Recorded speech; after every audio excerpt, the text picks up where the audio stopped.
Bakit bumubulong ka dyan? Why can't you say it to me?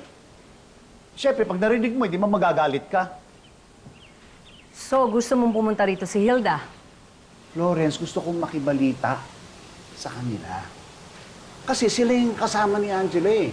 Sila yung nakapaligid. Gusto kong makilala yung mga kasama niya. Para malaman ko kung naaalagaan si Angela. Okay, fine.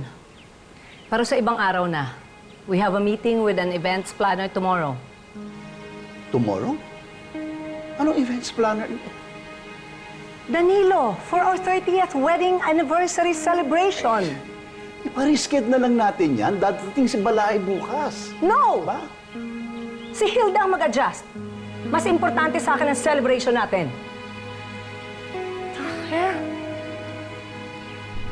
Alam ni Chloe na kabit siya? Ba't hindi mo sinasabi sa akin? Love, kanina ko lang din nalaman sa kanya. Kaya pwede pa umuwi na lang muna tayo. Hindi kami uuwi. Responsibilidad namin si Chloe dahil kaibigan namin siya. Hindi namin siya kukonsintihin.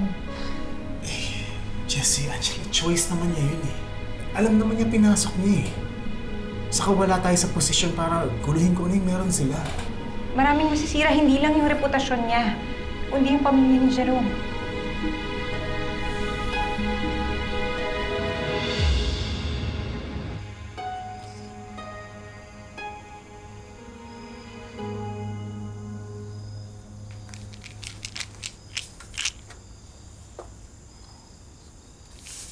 Love, kaninong baby yan? Ay, anak ni Jerome tsaka ni Dayan. Magiging nina nga ako niyan eh. Kilala mo pala sila eh. Hindi mo alam na may asawa na si Jerome?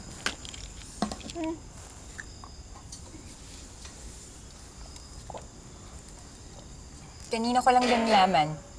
Si Dayan kasi, kaklase namin yan ni Chloe nung high school.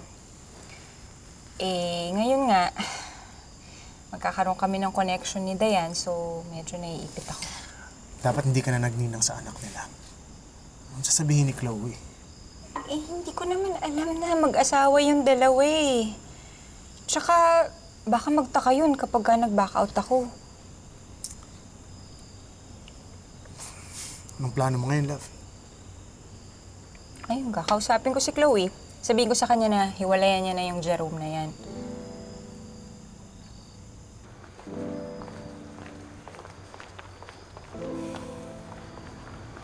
What are you doing here? I'm having dinner with Dayan's family. I'm sorry. Akala ko kasi galit ka kanina eh. Ano ba mga pinagsasabi nila sa'yo? Hindi na importante yun. Pero yung Angela na yan, magninang pa sa baby ko. Kinuha kasi siya ni Dayan. What? Ba't ganun? Hindi naman sila close ah. So tell her to stay away from Dayan. At huwag na siya kamong makialam sa atin. Ayoko nga kasi silang kausapin about us. Kasi lalo lang silang makikialam. Ikaw ang bahala. Basta ayoko ng gulo. Okay, sige na. Huwag ka na magalit, please. Sige, I have to go back. Sige na. I love you. Text me.